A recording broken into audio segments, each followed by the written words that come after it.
Hi everyone, this is Jacob. This is a game from round 5 of the World Chess Championship 2024.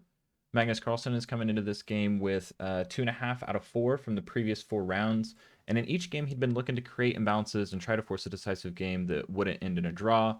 He wasn't very successful in the first 4 games, but he's looking and coming into this 5th to do the same. He's also the reigning champion of this event. Denis Lazovic, on the other hand, is an 18-year-old grandmaster who's been appearing more and more often in high-level events, competing with the best in the world. He appears to be particularly well suited to faster time controls and has a knack for positional play. So coming into this game, we see the Queen's Gambit, which is denoted by this move to c4 from white, and then the Slav defense from Magnus, which is denoted by to c6. Nothing fancy in terms of development from either side until we see this move 7, rook a7 here. Or I'm sorry, that's move 9. So on the surface, this move makes perfect sense. It does defend the b7 pawn, which was just threatened from white's queen with queen b3 on the last move. Nothing wrong with it at all, but it is just a curiously unnatural looking move. You can tell that Carlsen is trying to create a complicated position with this move.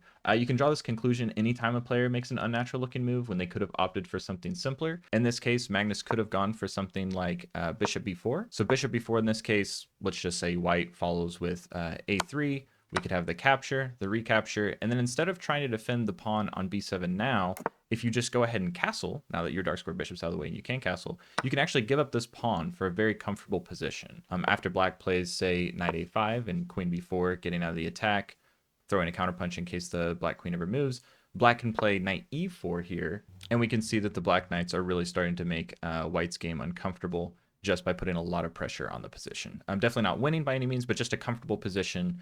Even though he's down a pawn, he's going to have play on the queen side. His king is good and safe, and white is still a couple moves away from having a safe king himself. So just a way that this could have gone forward. Instead of all that, though, we do have the rook a7, which, like we said, is Magnus looking for a fight. Next, we have bishop e2 and bishop e7. This looks like both sides are looking to get castled, but as we see, Carlsen actually opts for knight d7 instead on move 11 here. Denis responds with knight a4, opening up the rook's eyes on c1. Carlsen's idea is here, instead of castling straight away, he intends to attack on the king side, and he grabs space with this g5 move. The bishop steps away from the pawn, and then Magnus does go ahead and castle anyway. Now, the computer doesn't like castling as much as just simplifying the position by trading everything in the center, and then you actually double white's pawns here on the e file. Here, it suggests b5 to kick the knight back and closing the c file for just a moment, and only then playing castling, as play will continue on the queen side. In the game, it was castles though, and Denis finds the only move to retain his small positional advantage with bg3. In the game, it was castles though, and Denis finds the only move to retain his small positional advantage with bg3. What happens if you don't go bg3? Well, let's look at something a lower elo player might play, like rook f to d1. Centralizing the rook and playing in the center where we expect lines to open up. Here, black can actually kick away the defender of the bishop, which should not have stayed on the square, and then trade off white's strong bishop, doubling the pawns. Instead of grabbing the pawn right away in the center on e5 with knight takes e5, it's actually better here to just go ahead and play b5, kicking away the white knight. Now, the white knight doesn't have knight c5 like it did earlier, and instead it has to come back to c3. Instead of knight c3, the computer actually suggests playing e4, throwing a counterpunch at the light squared bishop, but this position right here after b5 is already winning for black. The computer sees this as a little over +2. We can see Magnus played castles first to try and exploit the difficulty behind finding this bishop g3 move, but Denis didn't falter. Continuing, we have h5, continuing the attack, h3, defending against g4, and also giving a retreating square for both the dark square bishop and the white knight. Then we have g4, continuing the attack. The pawns are traded, and then the knight does fall back to h2, adding another attacker to the pawn on g4. So now there's 2 attackers, and there's only 1 defender, so the pawn is ready to be captured. Magnus brings his knight back to seemingly defend the pawn, but just a move later actually abandons the pawn because it can't be saved. So with queen d1, the pawn is hit 3 times, and there's no way to add another defender. So black proceeds with knight e4, trying to carry on the attack on the king side and make use of the space that Lazovic has given him by playing these retreating moves, both knight h2 and queen d1. Lazovic avoids the exchange of the knight for the dark square bishop again, but Magnus forces the trade, doubling white's pawns. Lazovic does go ahead and pick up the g4 pawn for his efforts, and so maintains a positional lead. This double pawn isn't really a problem for white though, since it's coordinating well with the d4 pawn to control the e5 square, and can't be easily attacked by black with the dark squared bishops off the board. His king's also safer. You can see that the king on g7 is not very safe at all. His king on g1 is nice tucked away behind all these pawns, and he has his other pieces over here helping to defend as well. With the extra pawn in this simple position, it looks really hard to fight for anything as black. That being said, Magnus does play this very curious move, king g7, possibly looking for play on the h-file. But this actually gives white a decisive advantage. Dennis takes 2 minutes here before playing the best move. There is no tactic here that's immediately winning, but if you want to try and find the move that Dennis played, which does lead to a winning position, feel free to pause the video. Okay.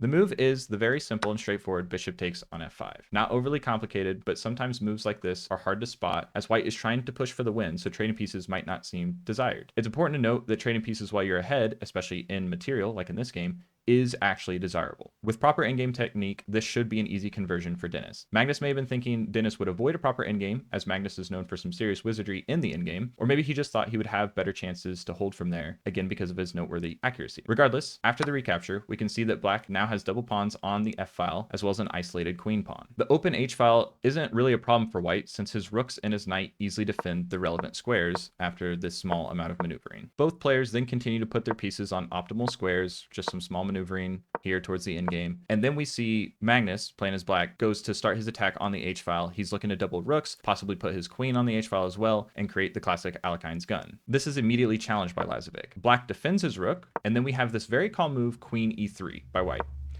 In the game, we have rook h8, but if black plays the best move here, which is actually rook takes h1, rook takes, and then queen e6 to get out of the attack, we see white's idea with queen e3 after knight e5, knight takes, f takes, opening up the g5 square for the white queen. We can't move there straight away because of the black knight on e4, but the white knight on c3 can always just be traded, and then we can continue the attack with the major pieces from there. Again, totally winning for white. Magnus doesn't want to see that, so instead we have rook h8. We have rook takes on h5, queen takes on h5, and then the key move, knight h4, blocking the queen from coming in on the h-file. It should be said that this was the only move that maintained the lead for white. Had he chosen anything else, the black queen infiltrates and causes major problems for white, leading to a winning position for black. For instance, if instead of knight h5, we go knight g5, or I'm sorry, instead of knight h4, we go knight g5, we have queen h2, king f1, queen h1, king e2, and then you have your choice here of either knight takes on g3, tactically winning the pawn back and keeping the attack. If white were to recapture, you could just have rook h2, and then this leads to mate quickly.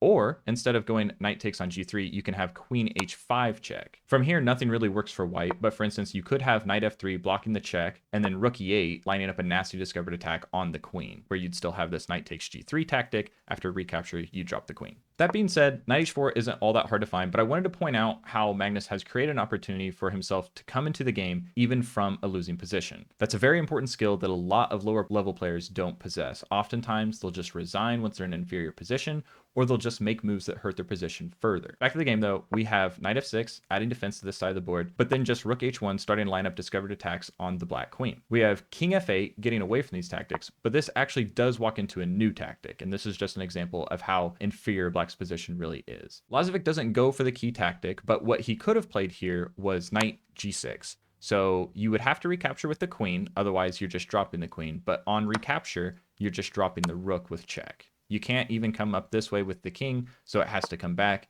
And after rook h1, this is still winning. You're up a rook. Your position's totally winning. Instead, after king f8, we have queen d3. This eyeballs another pawn and increases the pressure of the attack. Magnus goes knight e7, adding another defender, but now there's a very nice tactic found by Lazovic that essentially ends the game on the spot. If you want to try and find it, go ahead and pause the video. There's no doubt Lazovic had seen the move earlier, but he did play it after only 20 seconds.